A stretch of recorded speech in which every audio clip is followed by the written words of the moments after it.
So then they would take us into the bathroom, lock the door. Then when it was time, they would have us pull down our skirts, pants for the boys, and our underwear. So we were stripped completely naked from the waist down. The phrase strip down was used often. We were made to bend over and hold our ankles. That's a very sexual position. I'm just going to say it. And then the beating would begin.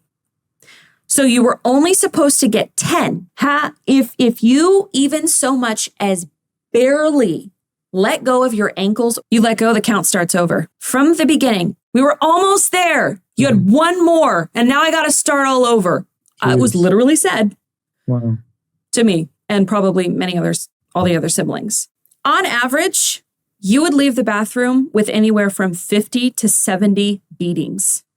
The one time it happened, the sibling was playing in the laundry baskets, and we were playing hide and seek.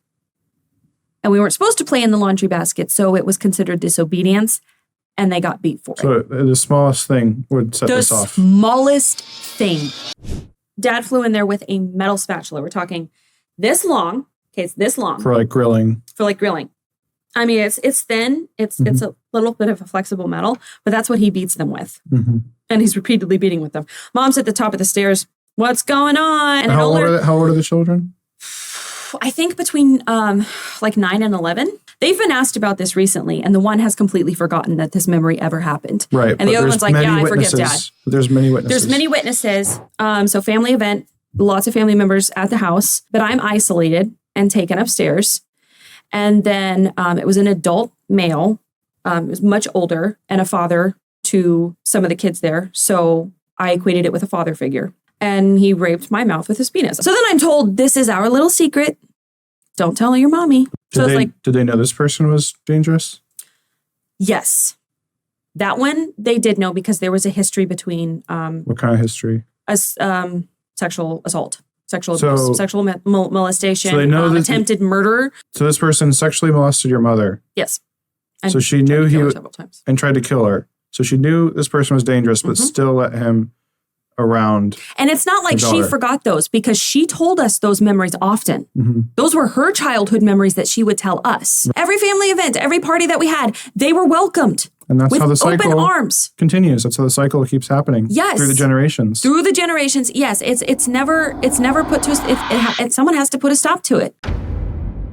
My name is Haley Long Ramm, and this is my tell-all story of how I survived and ultimately overcame and was healed from childhood sexual abuse, childhood physical abuse, complex PTSD, mental abuse, verbal abuse, spiritual abuse, emotional abuse, medical neglect, a controlling and abusive mother who also has undiagnosed narcissistic personality disorder and undiagnosed borderline personality disorder, a father who was physically abusive, sexually harassed his daughters, was a narcissist, and a sadist. I also survived the purity culture, ATI, Advanced Training Institute, also known as IBLP, the Institute of Basic Life Principles, and the cult of the Landmark Baptist Church, spearheaded by Pastor Michael J. Johnson, which was originally in Franklin, Indiana, and is now in Nineveh, Indiana. I was raised in a Christian home, despite both of my parents coming from abusive homes themselves. In this video, I hope to shed light on many things, but a few. The dangers of the false gospel, sibling on sibling abuse, the cult of Landmark Baptist Church and Michael Johnson, a hope for freedom and healing from childhood trauma, no matter how deep the scars, and the true and transformational gospel. And this is also my husband, Reagan Ramm. Who was raised in a healthier and happier home than I. Much healthier, very healthy. Which has been an advantage because you have been able to shine a light on what has been disparagingly messed up. Yes, you just tell me about your childhood and I can tell you if that's normal or not. That's my superpower. That's been a superpower. So before diving in, I would like to address the one question that most people have. Why did no one speak up? Why has no one said anything? Why is this just now coming out?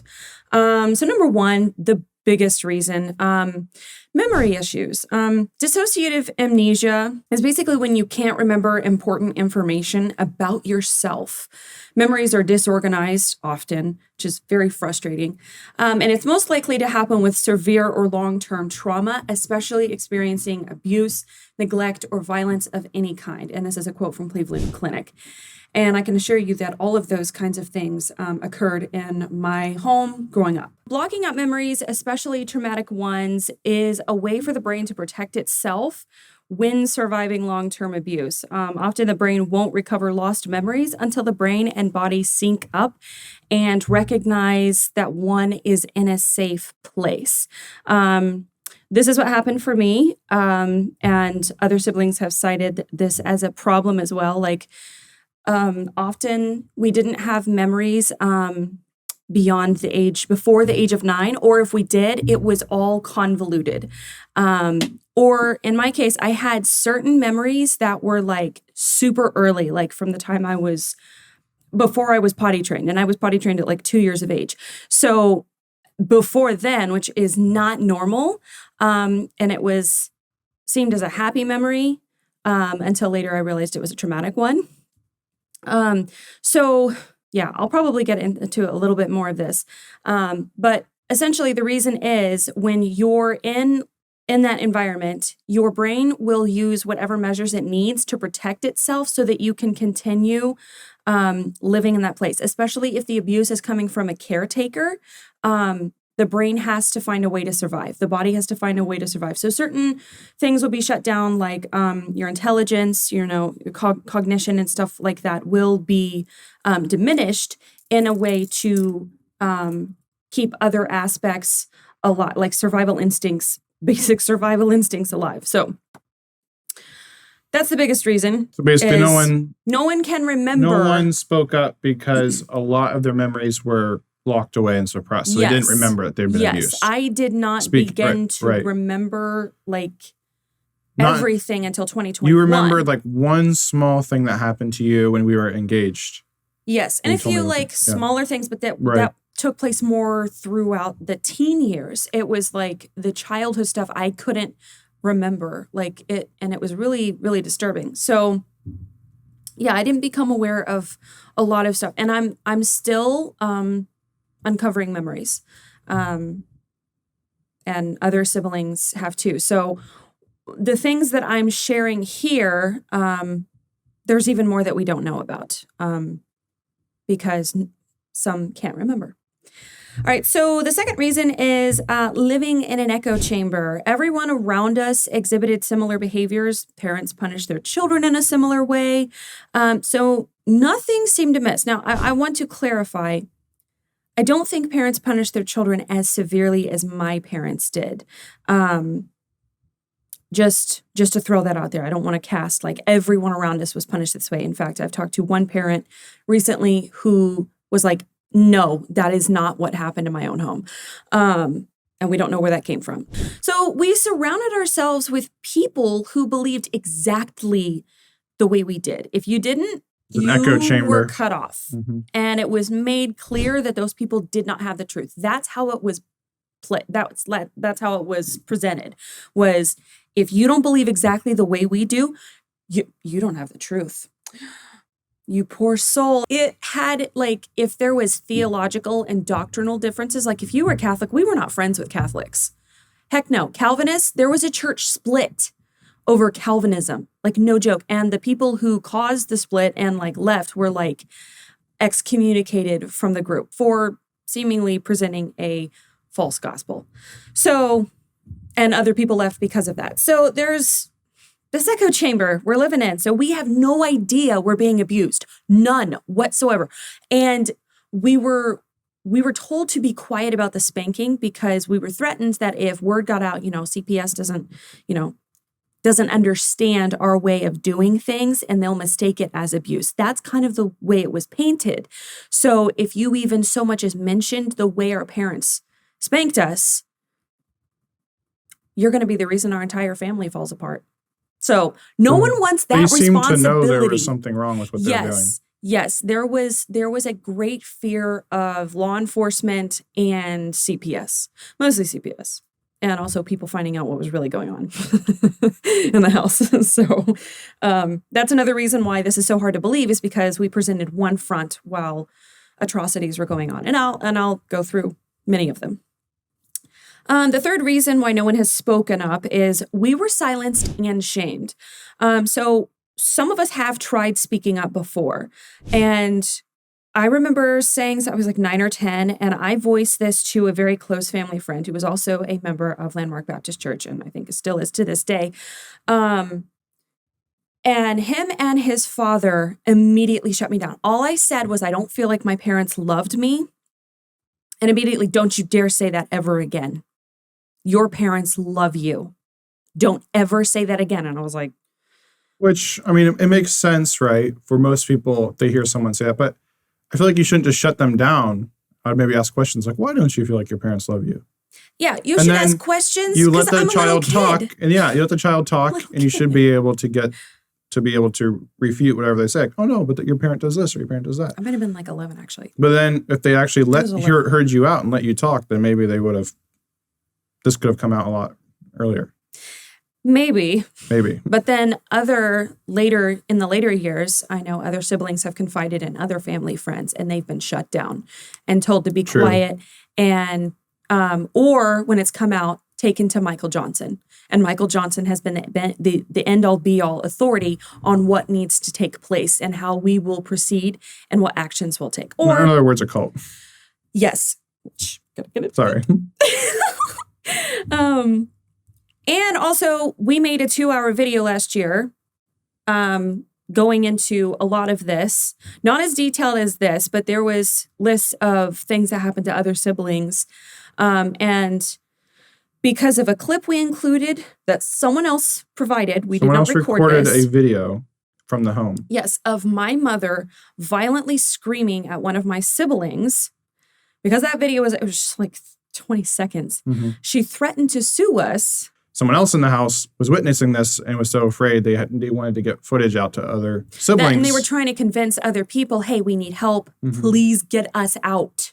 So we ultimately took the video down, and we won't be including that clip in this video, sadly.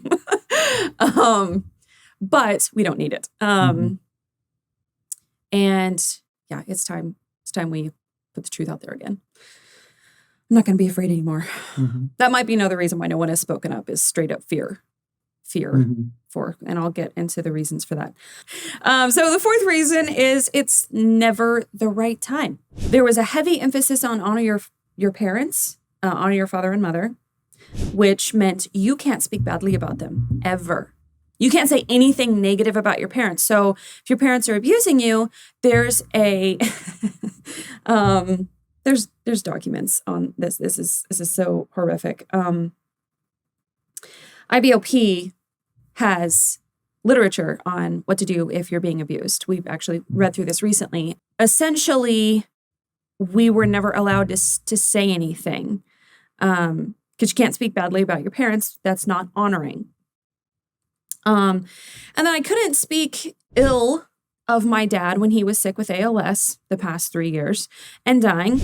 In fact, I received manipulative letters saying, you're making me worse. Please stop putting videos out.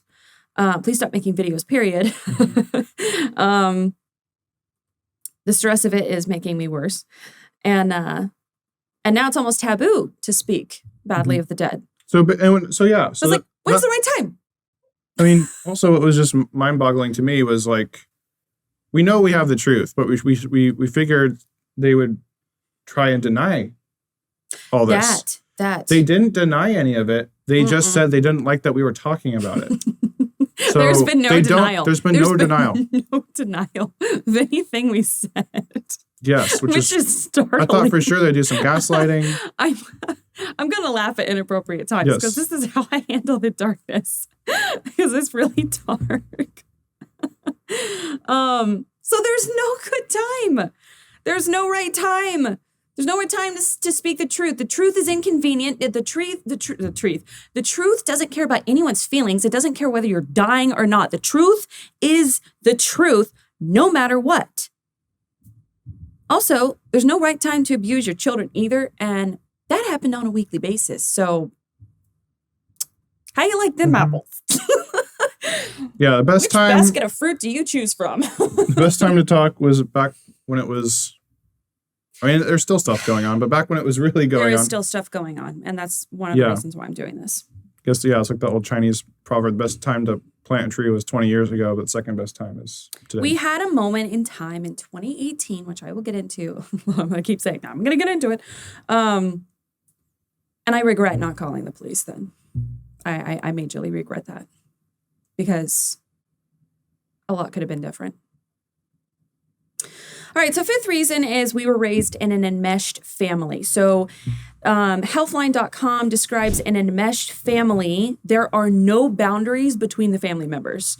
You've been inside our home. You can witness to this firsthand.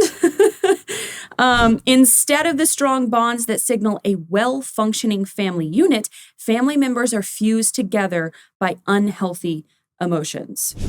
So just to give even more clarification, here are signs that you may be in an enmeshed family, because this is a term that I didn't learn about until a year ago. And once I learned this and started looking into it, I was like, oh my goodness, so much of the behaviors and the reactions that we have received for our just trying to have a healthy relationship now makes sense. So again, I think this might be from Healthline, but it says boundaries are important because they create space for family members to become independent. Without boundaries, roles and expectations are mixed up in two ways. Parents become over-reliant on their children. And I have talked with a couple of siblings, and we have all agreed that we basically parented our parents, especially... And parented your younger siblings. And parented our younger siblings. So, and then children are not allowed to individuate or to separate from their parents and form their own identity. You're not allowed to have your own identity. If you do... there were a couple of ways that was treated. Rebellion. You were claimed rebellious. So what do you mean by that, having your own identity? So you were there was a culture of unity. So we all agree on the same thing. So I'll give the example of we're not allowed to listen to music with drums. I began to believe something different. And I got labeled the black sheep very quickly. So basically you weren't allowed to have any of your own beliefs or You were not allowed tastes. to have your own opinions, your own tastes. You were basically hand-picked your own. So like mom and dad gave you your interests. So you had all your marching orders and your talking points, and you couldn't deviate from those, basically. Yes. Your puppets. Yes, your puppets. Which is why mom said, if anyone goes outside of this, be warned, it's a threat. But essentially, if you deviate from the identity that is presented in the family, you can become blacklisted. You will be basically excommunicated, essentially. Or before that, you'll be shamed and guilted to try to get back and manipulated back into the fold, basically. And make no mistake, an enmeshed family is basically like a drug. It's literally like a drug because there's a heavy sense of community. And you're like, oh, I don't want to leave that. And that's another reason why no one has spoken up, because they don't want to. So it's kind of like a cult on a family level, right? Because yes, it is a cult on a family level. Nobody joins a cult on purpose. No one joins a cult looking for a cult. There's something very attractive there, usually the sense of community. Yes. And before you know it, you're kind of enmeshed in this thing, and you end up going along with things you wouldn't normally go along with because you want to stay a part of the community. Yes. You don't want to be ostracized. So verywellmind.com gives a couple signs of a cult, and keep this in mind as I tell the story. So there's absolute authoritarianism without accountability. All of that is reason no one has spoken up until now. And in fact, I only have one sibling who's on board with this. Do we want to say that? Are we outing them? No, I forgot. But they all know. They all know they've been abused. They all know they've been abused. They just don't want to talk about it. Yeah, no one wants to talk about it. In fact, that was a common phrase. That's just another secret to keep. Literally, said within the last year. Right. When we kind of blew the lid on all this a year ago. And by putting a video out, that one video we talked about was only out for like one day before we took it down. And that caused everyone to lose their minds. Yeah. But again, nothing. And freak out. No one said anything we said was untrue. They all acknowledged is all true. And we went through all the abuse in that video, which we're doing here and then some, because we only shared kind of the big things in that video. We're kind of sharing everything in this video. Not of other siblings. I'm just your own story. Yeah, because we included everything that happened to everyone else. There are a few instances of abuse that I witnessed happen to other siblings. So I have no choice but to include those. Right, that's part of your story too. Because that's part of my story. So excuse me, but I'm going to tell the truth, the whole truth, and nothing but the truth. So help me God. Also, nothing I say here is to be used for like advice on what you should do, especially when I go about how I went about healing my trauma and everything. I just want to state that. I'm making no medical claims. I am not a therapist. I'm not a doctor, nothing. This is just my journey and what worked for me.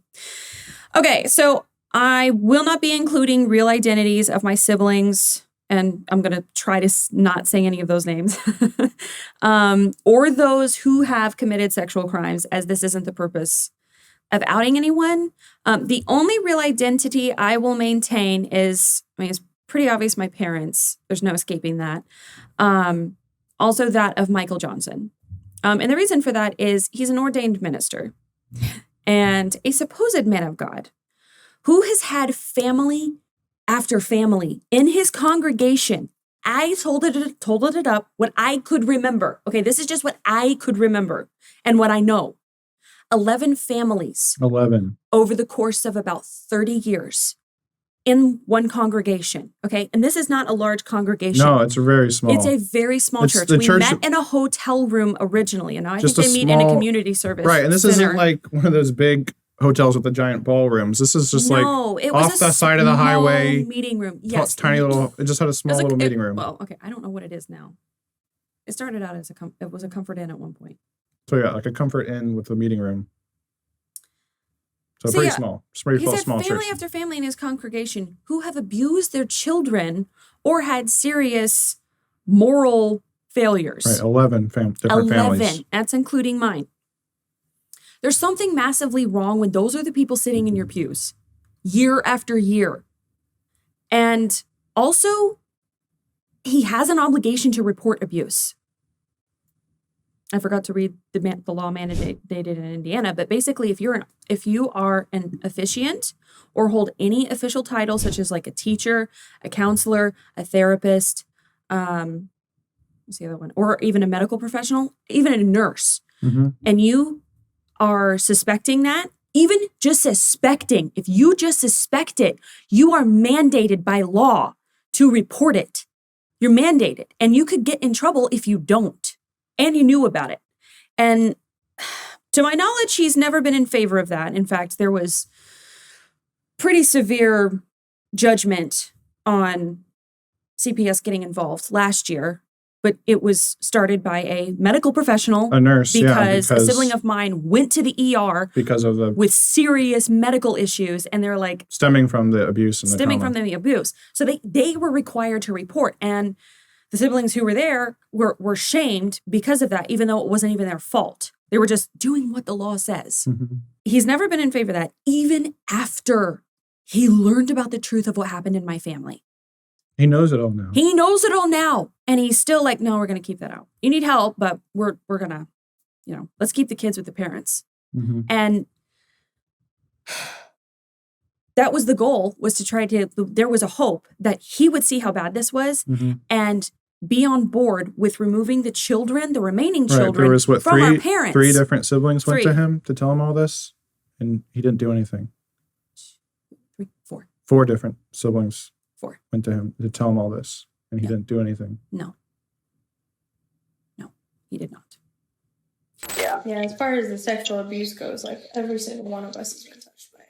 I know this is a quote from Pastor Michael Johnson. I know Reagan made a big deal about children can't consent, but children can say no unless it's a parent and they are in fear. Reagan made a big issue about children can't consent, but children can say no. Children can say, again, unless it's a parent and they're in fear, but if it's another child.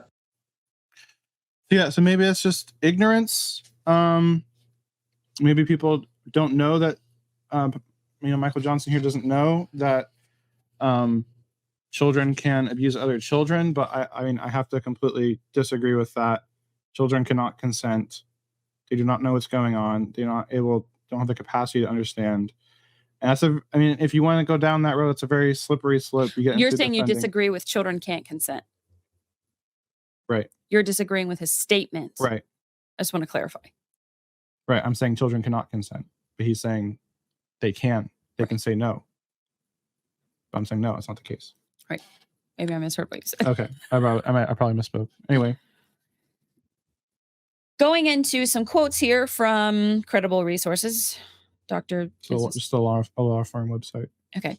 Sexual abuse among two children is not the same as normative sexual play or a child's natural anatomical curiosity. For example, touching another child inappropriately simply due to curiosity and the urge to explore the human body does not constitute abuse.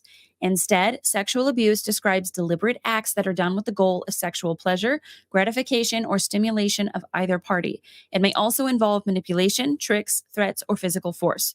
Note that an act is still sexual abuse, even if a child gave his consent or did not comprehend the implications of the act. Right. So this completely contradicts what Michael Johnson says. And he's the one that has it in a recording, so we're using it, but he's not the only one in your family's circles that believe that. Right. Your parents included. My mother has been on the record. I have a message proving her saying this. So here's the legal thing. I thought everyone knew this, but maybe your community doesn't know this. And so I guess, but even ignorance is not an excuse. No. So this went on until I think the oldest we were, is varied from sibling to sibling. But the most common age was 13 years old. So we're bending over naked as developing young women in front of our father and our mother, and then being beaten. And items used included a belt, a hand, wooden spoon, broken plastic hanger, PVC pipe, and if none of those items could be found, we were to select a branch that met their standards from the woods behind our house. Don't just take my word for it. Michael Johnson, their pastor, agrees that physical abuse took place. We all need to be careful as well. So I'll pause and give clarification. So most of this meeting was discussing the allegations that I made in my video to Terry, and here is saying that that I was too harsh when I described them as beatings, that they were actually spankings. And that's the context here. Because watching Reagan's video and hearing every time one of the kids got spanked, it was replaced with the word beat, and they were beaten for it. Yes, there was some. One quick thing. So I'm just going to interject this. Whenever kids were spanked in our home, the rule was you had to hold your ankles. Okay. Hands down. Everything. Hold your hands down. Hands on your ankles. Hands on your Hands ankles. Yes. And if you and it was 10 whacks, but if you let go, they would start over. That hurts. Who did the spanking? Mostly Dad. Mom did it as well. But Most of the time. you could get upwards 50 to 70 whacks per thing. Hand, If belt, you- or PV. Yes. Pardon? With a hand, a belt, or a PV pipe. Yeah. Whatever it's about. So Or that's what we mean by beating.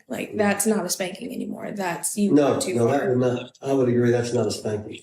Okay. No. So. And there were just times we would just have to block out what's going on in the bathroom because the kid's just screaming and you can't do anything about it. Mhm.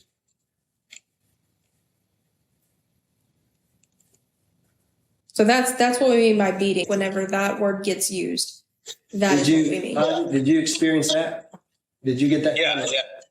Is that how you remember it? Hold your ankles. If you turn loose, you're gonna get more. Yeah.